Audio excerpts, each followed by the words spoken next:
Sir మామూలు viral అవ్వద్దు ఈ స్పీచ్, మామూలు వైరల్ అవ్వద్దు. బస్తీ మే సవాల్. శ్రీముఖి వైరల్ కావాలా సార్? Please sir. ఏం దావా చేసుకుందామా? చలికాలం చెట్లకు పోదామా? సార్ మా నిజామాబాద్ లో ఫేమస్ మటన్ చెట్లకి వెళ్ళి తెల్లగలు సార్. అప్పు మార్నింగ్ తీస్తే ఫ్రెష్ గా తాగితే నీరాది వేరే లెవెల్లో ఉంటుంది. మా వాళ్ళకి సినిమా కంటే మన దగ్గర సినిమాలు ఇవన్నీ తక్కువ కాబట్టి మీ దగ్గరికి వెళ్ళి రియాక్షన్ అదే తక్కువ వస్తుందని మా డైరెక్టర్ చెప్పా. ఆంధ్రాలో వెళ్తే సినిమాకు ఒక వైబ్ ఇస్తారు, మన దగ్గర అయితే తెల్లగల్లికి మటన్కి వైబ్ ఇస్తాం. అందరికి నమస్కారం. నిజామాబాద్ ఇంతకుముందు ఒకసారి ఇక్కడ ఫిదా ఫంక్షన్ చేసాం. ఆ రోజు వర్షం పడి సరిగ్గా జరగలేదు. సో మొన్న అనిల్ రావిపూడి సార్ నిజామాబాద్లో ఫంక్షన్ చేద్దాం అన్నాడు. నేనేమో గేమ్ చేంజర్ అని మొత్తం దేశం అంతా తిరుగుతున్నాను. సో అనిల్, శిరీష్ గారు, వెంకటేష్ గారు ఈ సినిమాని వాళ్ళ భుజాల మీద వేసుకొని 72 రోజుల్లో ఫినిష్ చేశారు ఇంత పెద్ద సినిమాని. సో నిజామాబాద్లో ఈవెంట్ అనుకున్నప్పుడు తప్పకుండా ప్లాన్ చేద్దామని మా సుధాకర్కి వీళ్ళకి అప్పచెప్తే ఇమీడియట్గా ఇది ఈవెంట్ ఇక్కడ ఆర్గనైజ్ చేశారు. ఫస్ట్ టైం నాకు తెలిసి నిజామాబాద్లో ఫుల్ ప్లెడ్జ్ ఒక సినిమా ఈవెంట్ జరగడం. దానికి Sudhakar and police department and collector గారికి అందరికీ ఇంత తక్కువ టైంలో మాకు ఇవన్నీ ఇలా చేసి పెట్టినందుకు మీ అందరికీ పేరు పేరున ధన్యవాదాలు. నిజామాబాద్ అంటే ఎప్పుడో చిన్నప్పటికి వెళ్ళిపోవాలి. ఇక్కడ పిక్చర్ ప్యాలెస్లో, విజయ్ థియేటర్లో, లలితామహల్లో, రాజారాజేంద్ర థియేటర్లో, నటరాజ్ థియేటర్లో రూపాయి చారణ టికెట్లో సైకిల్ మీద వెళ్ళి నేను శిరీష్ సినిమాలు చూసేవాళ్ళం 1980sలో. అలా సినిమాల మీద ఇష్టం పెరిగి సినిమా ఫీల్డ్లోకి వస్తామని కూడా మాకు తెలియదు, కానీ ఆ ఇష్టం ప్రతి సినిమాలు చూడాలని. ఇక్కడ నాగేశ్వరరావు ఉన్నారు, పిక్చర్ ప్యాలెస్లో మాకు రూపాయి చారణ టికెట్ ఇచ్చి కూర్చోబెట్టేవాడు. తర్వాత లలితామాల్ థియేటర్లో రూపాయిన్నర టికెట్ వెనకాల లైన్ ఉండేది. అప్పుడు మా దగ్గర 5 రూపాయలు తీసుకొని వస్తే సినిమా చూసిపోవాలి ఇద్దరం. మధ్య ఇంటర్వెల్లో 50 పైసలు పెట్టి పాప్కార్న్ కొనుక్కోవాలి 5 రూపీస్లో. అలా సినిమాలు చూస్తూ ఎదుగుతూ ఈరోజు అదే నిజామాబాద్లో మా 58వ సినిమా ఈవెంట్ చేయడం అనేది చాలా గర్వంగా ఉంది. దానికి చాలామంది దర్శకులు, చాలామంది హీరోలు, సో హోల్ ఎంతో సపోర్ట్ చేస్తే మేము ఈరోజు ఈ పొజిషన్లో ఉన్నాము. సో ఈరోజు సంక్రాంతికి వస్తున్నాం. ముందు దర్శకుడు అనిల్ రావిపూడి గురించే మాట్లాడాలి. అనిల్ రావిపూడి ఒకసారి మా సినిమాకి వంశీ పైడిపల్లి దగ్గర రైటర్గా వచ్చి వెళ్ళాడు ఒక సినిమాకి. తర్వాత పటాసన్ సినిమా తీసినప్పుడు ఆ సినిమా డబుల్ పాజిటివ్ నాకు చూపించడానికి ఎన్టీఆర్ ఆర్ట్స్ హరి సినిమా చూపించాడు. సినిమా నచ్చి ఆ సినిమా మొత్తం ఆంధ్రప్రదేశ్, తెలంగాణ రైట్స్ తీసుకున్నాం. అప్పుడు మా పరిచయం ఏర్పడింది.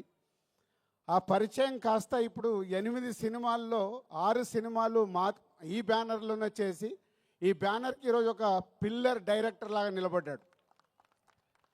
అంటే ఒక ఎమోషనల్గా ఒక సినిమాకి మేము ఎలా ఆలోచిస్తామనేది ఆలోచిస్తూ అనిల్ మాతో ఒక జర్నీ పెడుతూ ఒక మామూలు కుటుంబంలో నుంచి, వాళ్ళ ఫాదర్ ఇక్కడ ఉన్నారు, రండి సార్, వీళ్ళ నాన్న ఆర్టీసీ డ్రైవర్. అంటే ఇవన్నీ నా గురించి కానీ, ఇందాక శిరీష్ గురించి కానీ, అనిల్ గురించి కానీ ఎందుకు చెప్తున్నామంటే ఒక మామూలు స్థాయి నుంచి మేము ఈరోజు ఈ స్థాయికి వచ్చాం సినిమా వల్ల. వాళ్ళ ఫాదర్ ఆర్టీసీ డ్రైవర్. సినిమా పైన ఇంట్రెస్ట్తో అనిల్ హైదరాబాద్కి వచ్చిన తర్వాత రైటర్ కాస్త డైరెక్టర్ అయ్యి ఈరోజు ఒక తెలుగు ఫిలిం ఇండస్ట్రీలో ఒక టాప్ డైరెక్టర్గా, వన్ ఆఫ్ ద టాప్ డైరెక్టర్గా నిలబడ్డాడు. ప్రతి సినిమా దాన్ని ఎలా సక్సెస్ చేయాలి, దానికోసమే 24 గంటలు అందరికీ, ఒక హీరోకి కానీ, హీరోయిన్స్ కానీ, యాక్టర్స్ కానీ ఆయన్నే యాక్టింగ్ చేసి చూపిస్తాడు. ప్రతి సినిమాకి మ్యూజిక్ ఆల్ టెక్నీషియన్స్తో పని చేయించుకుంటాడు. Anil, thank you very much. So ఈ సంస్థకి ఈరోజుకు వన్ ఆఫ్ ద పిల్లర్ అయినందుకు thank you very much. And ఈ సినిమాలో ఒక బ్లాక్ బస్టర్ పొంగల్ అని రాపిచ్చావు. నువ్వు ఎందుకు రాయించావో నాకు తెలియదు. ఎస్, ఈ సంవత్సరము మా సంస్థకి blockbuster Pongal year. First time ఒక pan India cinema game changer ready అయింది జనవరి 10th రిలీజ్ అవ్వటానికి. ఇంకొక పక్కన మా కాంబినేషన్లో వస్తున్న ఈ సినిమా అండ్ విక్టరీ వెంకటేష్ గారు సీతమ్మ వాకిట్లో సిరిమల్ల చెట్టు, F2, F3 ఇలా మా బ్యానర్లో అన్ని సూపర్ హిట్ సినిమాలు చేసి మళ్ళీ కాంబినేషన్లో వస్తున్న సినిమా సంక్రాంతికి వస్తున్నాం ఒక పక్కన. ఈ 2 సినిమాలు అలాగే డాకు మహారాజ్ అది కూడా నైజాం డిస్ట్రిబ్యూషన్ మేమే చేస్తున్నాం. అందుకే బ్లాక్ బస్టర్ పొంగల్. నువ్వు రాయించావు పాట, ఆ పాట మా కోసమే రాయించినట్టు, ఆ పదాన్ని మా కోసమే రాయించావు. Anil, thank you very much. So డెఫినెట్గా ఈ సంక్రాంతి ఈ పొంగల్ మాకు ఒక special. And heroines Aishwarya Rajesh Telugu అమ్మాయి అయినా చెన్నైలో స్థిరపడి ఎప్పుడు మంచి అవకాశం వస్తుందా అని వెయిట్ చేస్తూ ఒక అద్భుతమైన అవకాశం ఈ సినిమాలో ఒక మిడిల్ క్లాస్లో ఉండే ఒక వైఫ్గా ఈ సినిమాలో చేసి రేపు మీరు సినిమా చూసినప్పుడు అర్థమవుద్ది. మీరు కడుపు పట్టుకొని కడుపు నవ్వుతూనే ఉంటారు. ఆ అమ్మాయి అంతా న్యాచురల్ పర్ఫార్మెన్స్తో అద్భుతంగా చేసింది. పోతే ఐశ్వర్య రాజేష్ గారి గురించి ఒక మాట చెప్పాలి. ఈ మధ్య ఒక డైరెక్టర్ నాకు కథ చెప్పాడు. మన ఇట్లా కజిన్స్ మీద ఒక అమ్మాయి 3 అబ్బాయిల కజిన్స్ కథ, క్రాంతి మాధవ్. సో చెప్తే సార్ నేను ఐశ్వర్య రాజేష్ గారిని అనుకుంటున్నాను, 3 ఇలా అబ్బాయిలు కావాలి అని అంటే అప్పుడు చెప్పాను, ఇప్పుడు అలాంటి సినిమాలకు ప్రేక్షకులు ఓటీటీలో చూడటానికి రెడీ అయ్యారు, థియేటర్కి ఎలా వస్తారయ్యా, నువ్వు ఆగు అని ఆపాను. అప్పుడే ఈ అవకాశం వచ్చింది తనకి. అనిల్ చెప్పగానే ఇమీడియట్లీ ఈ సినిమాకి పెట్టాం. ఆ కథ మళ్ళీ చెయ్యాలని హోల్డ్ చేసి పెట్టుకున్నాం. సో అది కాంపన్సేషన్ అయింది నీకు. సో ఈ సినిమా ద్వారా డెఫినెట్గా నీ కోరిక తెలుగు ప్రేక్షకుల గుండెల్లో నిలబడిపోతుంది. అంత అద్భుతంగా చేసావు. అండ్ మీనాక్షి ఒక సైడు వైఫ్గా ఎక్సలెంట్ వైఫ్ అయితే ఎక్స్ గర్ల్ ఫ్రెండ్, ఒక గ్లామరస్ క్యారెక్టర్, ఒక పోలీస్ క్యారెక్టర్ వేసి మీనాక్షి ఆల్రెడీ ఇందాక మీరు ఏవీలోనే డిఫరెంట్ క్యారెక్టర్లు చేసినట్టు చూసాం మనం. ఈ సినిమాలో కూడా తను అద్భుతంగా ఎక్స్ గర్ల్ ఫ్రెండ్గా ఎప్పుడు ఎక్సలెంట్ వైఫ్ను టీచ్ చేస్తూనే ఉంటుంది సినిమా అంతా. సో వాళ్ళ 3 కాంబినేషన్లో త్రౌట్ ఫిలిం అద్భుతంగా తీర్చాడు దర్శకుడు అనిల్ రావిపూడి. అండ్ వెంకటేష్ గారు, రామానాయుడు గారు, అంటే మేము మాలాంటి వాళ్ళకి ఎందరికో నిర్మాతలకి ఇన్స్పిరేషన్ రామానాయుడు గారు. నేను సినిమా ఫీల్డ్లోకి వచ్చేటప్పుడు రామానాయుడు గారిని ఇలాంటి టాప్ ప్రొడ్యూసర్స్ అంటే సినిమాలో ఇన్వాల్వ్ అయ్యి ఒక సినిమాని సూపర్ హిట్ చేసిన నిర్మాతలు ఎవరెవరు ఉన్నారని నేను చాలా అనాలిసిస్ చేసుకునేవాడిని, అంటే వాళ్ళ బాటలో నడవడానికి. అందులో మొదటి వ్యక్తి తెలుగు సినిమాలో రామానాయుడు గారు. మేము చూసిన వారు దాంట్లో ఒక నిర్మాతగా రామానాయుడు గారు చరిత్ర సృష్టించారు. ఇండియాలోనే టాప్ నంబర్ ఆఫ్ ఫిలిమ్స్ తీసిన నిర్మాతగా గిన్నీస్ బుక్లోకి ఎక్కారు. సో వారి తర్వాత వెంకటేష్ గారు సినిమా ఇండస్ట్రీలోకి హీరోగా వచ్చినప్పుడు మేము మా నర్సింగ్పల్లి మా ఊర్లో ఉన్నాం. అదే ఇయర్ నాగార్జున గారు వెంకటేష్ గారు ఇట్లా 2 హీరోలు లాంచ్ అవుతున్నారని మేము స్వాతిలలో దీంట్లో చదువుకుంటూ మాట్లాడుకునేవాళ్ళం. మాట్లాడుతున్నప్పుడు ఎవరికి ఫ్యాన్ అవ్వాలి, నాకు ఎందుకో వెంకటేష్ గారి ఫోటో చూడగానే నేను వెంకటేష్ గారి ఫ్యాన్ అయ్యి ఫిక్స్ అయ్యాను. సో హైదరాబాద్ వెళ్ళాక కలియుగ పాండవులు ఫస్ట్ సినిమా రిలీజ్ అవుతే 1 వీక్ ముందు అడ్వాన్స్ బుకింగ్ టికెట్ తీసుకొని కలియుగ పాండవులు ఫస్ట్ షో చూసా. అలా నాకు తెలియకుండానే నేను సినిమా ఫీల్డ్లోకి వస్తానని కూడా నాకు తెలియదు అప్పుడు. కానీ వెంకటేష్ గారి ఫోటో చూసి నేను ఫ్యాన్ అయ్యి కంటిన్యూ అయ్యాను. సినిమా ఫీల్డ్లోకి వచ్చిన తర్వాత మళ్ళీ పవర్ స్టార్ పవన్ కళ్యాణ్ గారికి కనెక్ట్ అయ్యా. సో వారిద్దరు నా అభిమాన హీరోలు. సో రామానాయుడు గారి కుటుంబంలో నుంచి ప్రొడ్యూసర్ తనయుడుగా సినిమా ఇండస్ట్రీలోకి వచ్చి నేను 30 ఇయర్స్ అయింది. అందరు హీరోలతో పనిచేశాను. వెంకటేష్ గారు షూటింగ్లో ఉంటే ప్రొడ్యూసర్కి లొకేషన్లో ఉండాల్సిన అవసరం లేదు. ఆయననే డైరెక్టర్ని పిలుస్తాడు, తీ అంటాడు, అసలు పరిగెత్తిస్తారు. అనుకున్న టైంలో డబ్బు వేస్ట్ అవ్వడం వెంకటేష్ గారికి ఇష్టం ఉండదు. అది రామానాయుడు గారి దగ్గర ఉన్న క్వాలిటీ.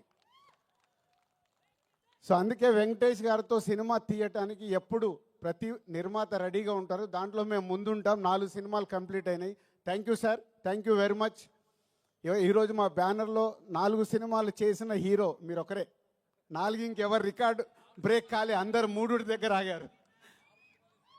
డైరెక్టర్ ఒకటే, డైరెక్టర్కి అప్పుడే చెప్పా, హీరోగా కూడా వెంకటేష్ గారే. 4 సినిమాలు బ్యానర్లో, అందరూ 2, 3 సినిమాలు చేసిన హీరోస్ అందరు ఉన్నారు. Thank you sir. నిర్మాతని అంత ప్రేమగా అద్భుతంగా చూసుకునే హీరో మీరు. సో మీలాంటి వారు సినిమా ఇండస్ట్రీకి ఎంతో ముందుకెళ్ళటానికి, ముందు తరాలకు కూడా మీలాంటి వాళ్ళు ఎగ్జాంపుల్ అవుతారు. మిమ్మల్ని చూసి నెక్స్ట్ జనరేషన్ హీరోలు కూడా, నేను ఇందాక రామానాయుడు గారిని చూసి ఎలా అయితే నేర్చుకున్నానని చెప్తున్నానో, వెంకటేష్ గారిని చూసి నెక్స్ట్ జనరేషన్, యంగ్ జనరేషన్ వాళ్ళందరూ వాళ్ళు చేస్తుంది చూస్తే చాలా ఉపయోగం. సో మీలాంటి వారందరికీ thank you very much. And సంక్రాంతికి వస్తున్నాం. సినిమా ఈ కథ విషయంలో అనిల్ ఎప్పటి నుంచో నాకు 3 కథలు చెప్పాడు. అనిల్ గుర్తుందో లేదో, 3 డిఫరెంట్ స్టోరీస్. ఈ కథ నాకు ఫైనల్ చెప్పినప్పుడు ఆ 3 కథల్ని తీసుకొచ్చి ఈ స్టోరీలోనే పెట్టుకున్నాడు. అంటే మామూలుగా అయితే డిఫరెంట్గా ఆలోచించుకుంటే 3 ప్రాజెక్ట్స్ అవుతాయి. లేదు, ఈ సినిమాని సూపర్ హిట్ చెయ్యాలంటే అన్ని ఎఫర్ట్స్ తీసుకొచ్చి ఈ సినిమాలో పెట్టాడు. ఈ సినిమా గురించి నేను ఎంత ఎక్కువ మాట్లాడాల్సిన వచ్చినా మాట్లాడవచ్చు, ఎందుకంటే it's going to blockbuster hit. ఇది అనిల్తో నా జర్నీలో నేను ముందే చెప్పేస్తూ ఉంటాను. అనిల్కి నాకు అనిల్ ఇది హిట్ సినిమా, అనిల్ ఇది సూపర్ హిట్ సినిమా, ఇలా ఎప్పుడు నేను కొంచెం ఓపెన్గా మాట్లాడుతుంటాను. దాన్ని 90% అనిల్కు అర్థమవుద్ది. 10% అప్పుడప్పుడు ఏంటి రాజుగారు నాది కొంచెం తక్కువ చెప్తున్నానని కూడా అనుకుంటాడు. బట్ ఈ సినిమా విషయంలో కథ విన్న దగ్గర కానీ, మొన్న నేను ఫైనల్ నాకు సినిమా చూపించినప్పుడు కానీ, it's a going to block buster hit. ప్రేక్షకులకి కడుపుప్ప నవ్విస్తూ, ఇందాక మీరు ట్రైలర్లో చూశారు, excellent wife, ex girl friend. ప్రతి ఒక్కరికి ఎక్కడో ఒక దగ్గర లైఫ్లో 90% జనాలకి తగులుతుంది ఇది. సో త్రౌట్ ఎంటర్టైన్మెంట్ నింపుతూ నవ్విస్తూ బ్లాక్ బాస్టర్ పాటలు చేయించుకున్నాడు. వచ్చిన 3 పాటలు ఇంకో పాట రావాలి. బీమ్స్ అద్భుతమైన మ్యూజిక్ ఇచ్చాడు. అనిల్ కూర్చోబెట్టుకొని పాటలు రాయించుకున్నాడు. అన్నీ అంటే ఈ సినిమాకు కావాల్సిన 360 డిగ్రీస్ అన్ని పేర్చుకొని సంక్రాంతికి బ్లాస్ట్ చేస్తూ ఒక బ్లాక్ బాస్టర్ హిట్ తీసుకురాబోతున్నాడు.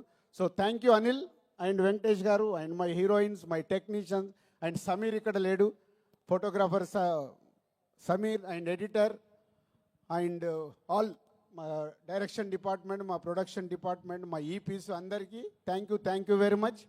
అండ్ ఈ సినిమా నా పైన బాధ్యత లేకుండా ఈ సినిమాని కంప్లీట్ చేసి 72 రోజుల్లో మాకు ఒక బ్లాక్ బాస్టర్ ఇస్తున్న హోల్ టీమ్కి మీ అందరికీ థ్యాంక్ యూ వెరీ మచ్.